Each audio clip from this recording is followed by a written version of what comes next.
O sofrimento alheio é entretenimento? E até quando a gente controla a nossa própria narrativa, a nossa própria versão diante de uma câmera? A gente vai ter que tirar alguma coisa da estante para pensar sobre isso. Bem, seguidores da Santa Corte, voltamos. E nessa temporada a gente vai tentar pensar questões do mundo através da dramaturgia. E se você veio aqui por causa do título, é claro que a gente parte daquele reality show sim. Mas antes de começar, vamos dar aquela conferida se você já segue o canal da Santa Corja, dá sua curtida e ativa o sininho porque vem muita coisa legal por aí. Muitas são as representações de reality show no cinema, que mostram como as pessoas se divertem com essa sobrevivência a todo custo. A franquia Jogos Vorazes, a franquia Jogos Mortais também, por que não? E até filmes como o Show de Truman. Mas essas representações tratam da curiosidade humana sobre o outro. É uma representação um pouco diferente, essa é uma outra discussão. O que a gente vai discutir é sobre o nosso próprio controle das nossas narrativas em representações. Mas vamos com calma.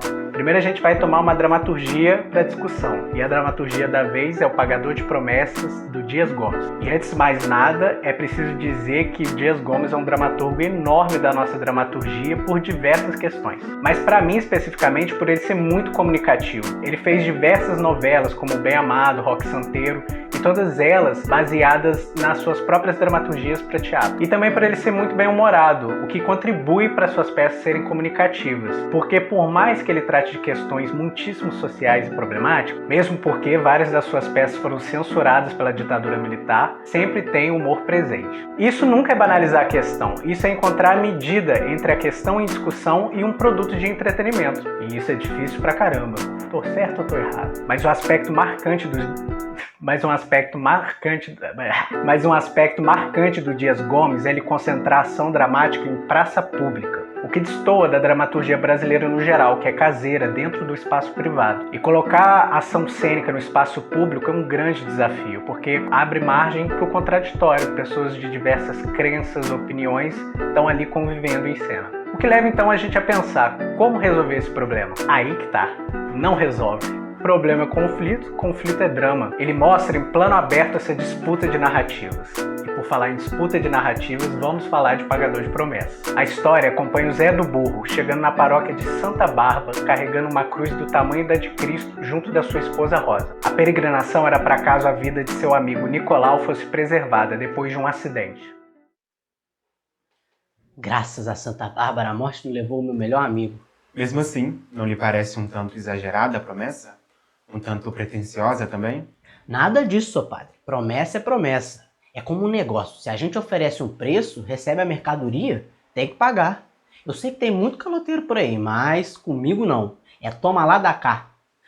Quando o Nicolau adoeceu, o senhor não calcula como que eu fiquei, seu padre. Foi por causa desse Nicolau que você fez a promessa? O Nicolau ficou ferido, seu padre, por uma árvore que caiu num dia de tempestade. Santa Bárbara, a árvore caiu em cima dele? Só um galho, que bateu de raspão na cabeça, mas ele chegou em casa escorrendo sangue, de meter medo. Eu e minha mulher tratamos dele, bonitinho, mas o sangue não havia meio de estancar. O sacrifício é um valor muito cristão, mas tem um problema. Será que todos valem o sacrifício para o cristianismo? No dia seguinte aconteceu uma coisa que nunca tinha acontecido. Eu saí de casa e o Nicolau ficou. Não pôde se levantar, seu pai. Foi a primeira vez que isso aconteceu em 6 anos. Eu saí, fui fazer compra na cidade, entrei no bar do Jacobo para tomar uma cachaçinha, passei na farmácia do seu Zequinha para saber da novidade. Tudo isso sem o Nicolau. Todo mundo reparou. Porque quem quisesse saber onde eu estava, era só procurar o Nicolau. Se eu ia na missa, ele ficava esperando na porta da igreja. Na porta? Por que não entrava? Não era católico? Tendo a alma tão boa, o Nicolau não pode deixar de ser católico. Mas não é por isso que ele entra na igreja, não. É porque o vigário não deixa. O Nicolau teve azar, seu pai, de nascer burro. De 4 patas. Pois é, o Nicolau é um burro. Aqui entra em questão o conflito que geralmente é tomado como central na peça. A intolerância religiosa e a delicada ideia cheia de discussões de sincretismo religioso. Acredito que, na verdade, essas ideias nos dão pistas sobre do que, na verdade, a dramaturgia de Dias Gomes trata. a disputa de narrativas. O que é, senão uma tentativa de unidade narrativa, a ideia de sincretismo religioso? Dizer que uma divindade é a mesma que outra, de outra cultura, podia ser um movimento de resistência em outros tempos. Mas hoje em dia, essa ideia de que tudo é igual, que não preserva as diferenças, serve a quem? Isso tem muito a ver com a própria ideia de construção do país, né? Que teve essa ideia de que os povos eram rios que se juntavam em um só. Será? Mas de qualquer forma, a peça coloca em uma de suas reviravoltas um personagem muito importante para a disputa de narrativas, o repórter. Por quê? O senhor também vai achar que meu burro não vale uma promessa? Não, de modo algum. Eu apenas não sabia, né? Então, tudo isso, 42 quilômetros, a cruz, tudo isso por causa de um burro? Fabuloso. Não foi só isso, não. Ele prometeu também repartir o sítio com aquela cambada de preguiçoso. Que preguiçoso. Gente que quer trabalhar e não tem terra. Repartir o sítio. Diga-me, o senhor é a favor da reforma agrária? Hein? Reforma agrária? O que é isso? É o que o senhor acaba de fazer em seu sítio? Redistribuição das terras entre aqueles que não as possuem. Eu não tô arrependido, moço. Eu fiz a felicidade de um bocado de gente. E o que restou pra mim, dá e sobra. É a favor da reforma agrária. É bem verdade que se o meu burro não tivesse ficado doente, eu não tinha feito isso. Mas, e se todos os proprietários de terra fizessem o mesmo? Se o governo resolvesse desapropriar as terras e dividi-las entre os camponeses? Seria muito bem feito. Cada um deve trabalhar o que é seu. É contra a exploração do homem pelo homem. O senhor pertence a algum partido político? Já quiseram me fazer vereador. Aonde ele vai, o burro vai atrás. Se ele fosse eleito, eu posso apostar. O burro também tinha que ser. Mas desta vez seu... Zé do Burro, seu criado. Seu Zé do Burro. O senhor será eleito com burro e tudo. O repórter quer a todo tempo controlar a narrativa do Zé Ruela. O repórter quer a todo tempo controlar a narrativa do Zé do Burro. Dá a ela contornos heróicos, épicos. Aquele que passa por um grande sofrimento, mas que no fim recebe a recompensa pelos seus grandes esforços. 1,5 milhão da Globo. E apesar do repórter na peça ser representado como um mau caráter, o jornal e mesmo a filmagem é uma construção de sentido.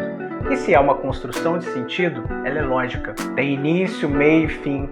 Mas a vida não é lógica. Quando você capta o real, você geralmente encaixa a realidade nesse modelo narrativo de início, meio e fim, que não dá conta do real. A vida não tem esse início, meio e fim, baseado em causa e consequência, personagens de valor contra personagens mau caráter. A vida real é caótica. Algo que acontece aqui agora pode ter início em outro país, ou simplesmente na aleatoriedade, que não cabe muito bem na lógica da captação de imagem de uma câmera ou mesmo na escrita. E captar o Zé do Burro no seu confronto com a igreja e também na sua ação de dividir as terras é completamente parcial. Não que a imparcialidade exista, né? É no mínimo injusto. Quantas outras coisas ele deve ter feito no passado para na história retratada pelo jornal entrar só isso? E essa representação na peça tem sérias consequências. A maneira como o Zé do Burro é retratado pelas narrativas do real na peça são decisivas para o desfecho. Em grande comoção popular, o Zé do Burro é morto, porque a narrativa de um sujeito que faz a divisão de suas terras em uma peregrinação como a de Jesus não era legal.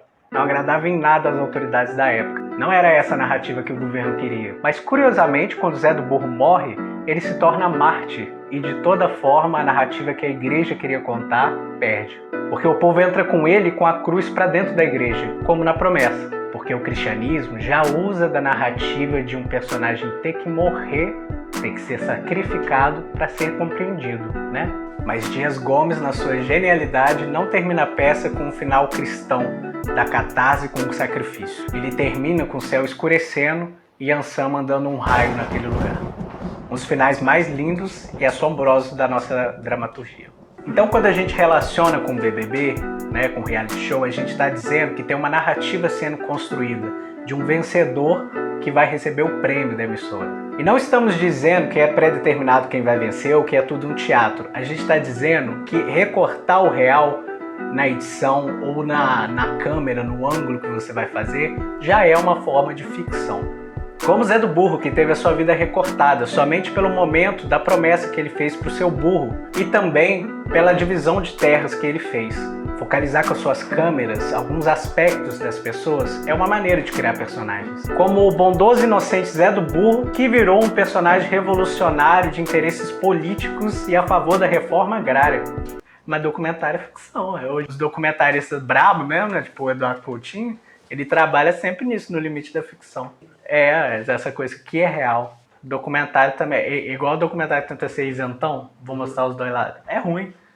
Sabe? Vai na sua visão ali. Enfim. Então podemos dizer que toda construção de sentido, mesmo que baseada na vida real, em certa medida é ficcional. E respondendo à pergunta do vídeo, se sofrimento é entretenimento, sim. A gente consome narrativas de redenção a todo tempo. O personagem precisa sofrer para receber a nossa simpatia, precisa sofrer para se vingar depois, como nas dinâmicas de paredão falso. A gente às vezes problematiza essa exposição do sofrimento porque no fundo a gente sabe que se trata de pessoas reais ali, mesmo a emissora montando personagens dessas mesmas pessoas. E sobre o cancelamento, a gente já está acostumado com essa dinâmica. Na novela mesmo, se a gente não gosta do personagem, o autor diminui as falas ou manda matar. Curioso que sempre são personagens pretos ou minorias, né? Que nem a Helena da Thaís Araújo ou as lésbicas de A Próxima Vítima que morreram explodindo lá no shopping, né? Dias Gomes, em O Pagador de Promessas, mostra pra gente que as narrativas estão em disputa o tempo todo, na religião, na política, e ele abraçou essa disputa, essa ambiguidade. Porque o teatro abraça o conflito. Vale a pena ler. Agora de BBB é bom se alienar, né? Mas com consciência. Fica de dica, além da leitura de Pagador de Promessas, claro, assistir o filme Pagador de Promessas do Anselmo Duarte, que foi o nosso único filme a vencer a Palma de Ouro e concorreu também ao Oscar de filme estrangeiro. Eu também indico o filme O Abutre, do Dan Gilroy, com o Jake Gyllenhaal, que mostra muito bem essa questão do jornalismo querendo mostrar um conteúdo a todo custo. E o filme Rede de Intrigas, que um jornalista ele cria um sensacionalismo com a própria morte para se manter no ar.